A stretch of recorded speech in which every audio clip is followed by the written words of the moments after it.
This may have happened to you before. Your air conditioning system isn't working properly. You hear it running, but it's not cooling. And then you go check it out and you find there's a big block of ice in it.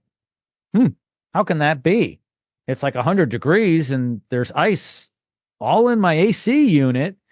So I've asked Jimmy to join me here from AC Today to answer the question, how can this be? Hey, Jimmy, how are you? I'm doing well. I'm doing. I'm doing great. So, first of all, what causes AC systems to freeze up, and can they really freeze up in 90 to 100 degree weather? The very thin.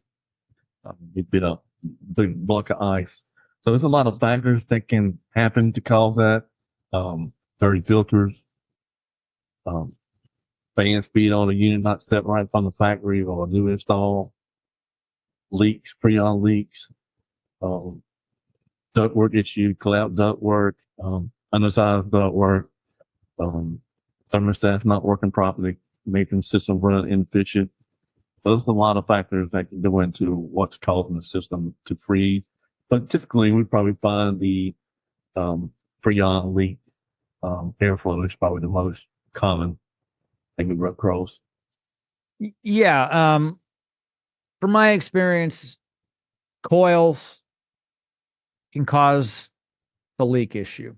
Not the coil itself, the actual pinhole in the coil. That's often, I mean, it's usually the first place to look, right? If you're losing Freon and you know it's down, the coil is a good place to start. And if there is a leak, then you may get this buildup of ice. Now, I've heard that the best thing to do is if you know there's ice buildup is to shut the system off. Hmm. Why is that? Well, it's not going to cool for one thing. It's just going to run and run and run. And eventually it can actually cause another part to fail, the compressor flooded back. So we typically tell them to cut it off or just leave the fan in the home position to move the air across there to melt the ice until we can get out there and look at it and evaluate it. Yeah, so if it's 90 to 100 degrees and it's turned off, it will melt, and that's a good thing. But if it iced up once, it will ice up again, most likely. So it's a problem. And you need to have Jimmy and his team come out and take a look at it. Could be something as simple as, hey, these filters haven't been clean.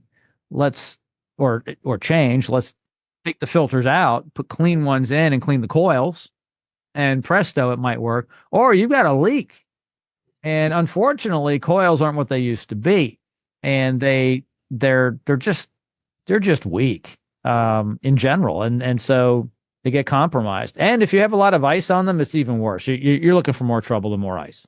Yeah, and if someone hadn't had the unit service, that could be a leaking factor. And one might be freezing up also if it's dirty, hadn't been cleaned. Yeah, that's another great point. Have Jimmy and his team come out and have them maintain at least twice a year your air conditioning and your heating system, so you don't have these things come up when you don't want them to. Don't put your head in the sand and say, I'm sure my air conditioning system and heating system is going to run fine for the rest of eternity. If you do not maintain, you will have to get it fixed at a time that you don't want to have to get it fixed. And you may not have had to get it fixed originally if you had it maintained. And you may have to have a premature replacement. It kind of reminds me of people with hips and knees. I'd like to keep my original knees and hips as long as I can. The replacement is uncomfortable. Painful. And the same thing is true for replacing your air conditioning system. But don't worry, Jimmy and his team can help you out with that too. Yep, we can. No question about that. As always, thank you for hopping on the show with me. I really appreciate it, Jimmy. No problem. You have a good day. You too.